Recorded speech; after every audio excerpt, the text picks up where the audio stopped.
Computer एवं smartphone रो memory unit कौन मु आज आपको शेयर करने जाऊँगी।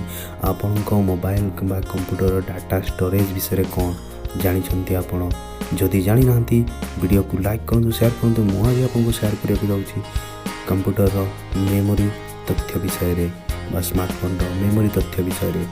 नमस्कार मुजित आपको स्वागत जनाऊँगी आम ओडिया भारी बढ़िया चैनल रे। What is memory unit of computer और स्मार्टफोन कौन आपण माने जानछंती कि डाटा स्टोरेज रे बाइट केबी एमबी इटीसी रो मूल्य केते। प्रकृत रे यह व्यवहार कौन भी डाटार साइज को ही अनुध्यान पाई ही करा जाता है। कंप्यूटर यूनिट कौन आसतु आपन सबुठारु छोटा यूनिट कंप्यूटर रो हेला आपन मेमोरी सबुठारु छोटा यूनिट से हला बीट जहाँकि केवल 0 एवं 1 को ही स्टोर करि पारे।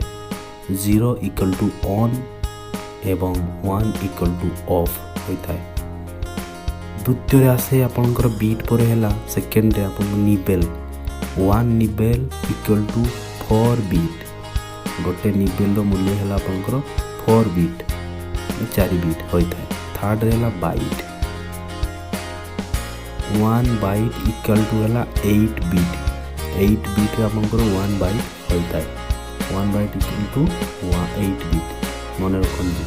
केबी आसला तापर फोर्थ आपको केबी तो आप निश्चित भाव में जानते कौन से इमेज टेक्स्ट तो पीडीएफ फाइल साइज केबी हिसाब से आसी था आप डेफिनेटली जानते हैं। 1 केबी बा किलो बाइट रो मूल्य है 1024 बाइट।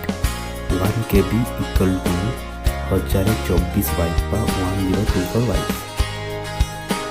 फिफ्थ नंबर बा पंचम नंबर आसला आपंकर मेगाबाइट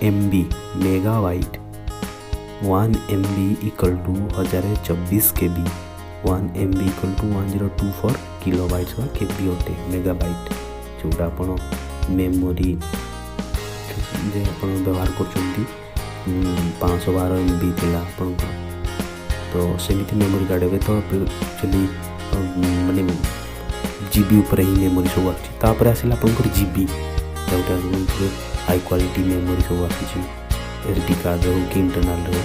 तो 6 GB हैला आपण जमिति 12 GB हैला ताले से जीबी हैला gigabyte 1 GB equal to 1024 MB 1 gigabyte equal to 1024 megabyte बा MB। 7th रे हैला आपनकर नंबर आसी टीबी टेराबाइट आपण माने टीबी निश्चित भाव जानते एवं यह कंप्यूटर एक मुख्य यूनिट कहले चले कारण 1 TB इक्वल टू है 1024 GB 1024 GB रे आपनकर 1 TB होता है 1 टेराबाइट होता है।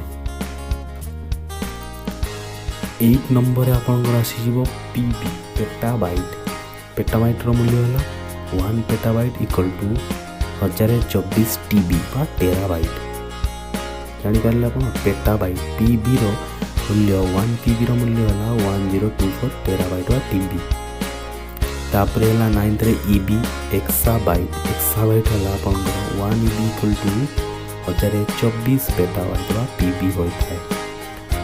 10th रे आपनकर आसीबो जेटाबाइट है आपनकर 1 GB इक्वल टू 1024 EB वा एक्साबाइट होता है।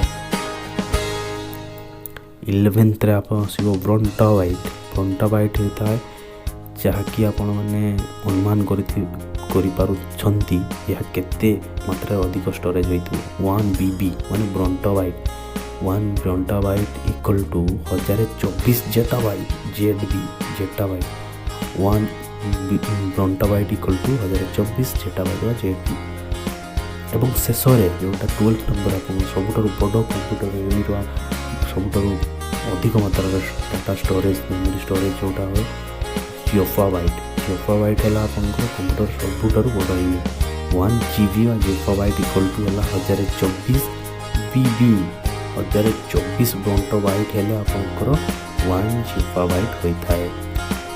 आशा करुँचे आपको ये कंप्यूटर विशेष स्मार्टफोन विशेष किसी तथ्य आपको शेयर करते जदि भल लगे वीडियो को लाइक करेंगे शेयर करेंगे चैनल को सब्सक्राइब करेंगे। धन्यवाद। आम ओडिया भारी बढ़िया।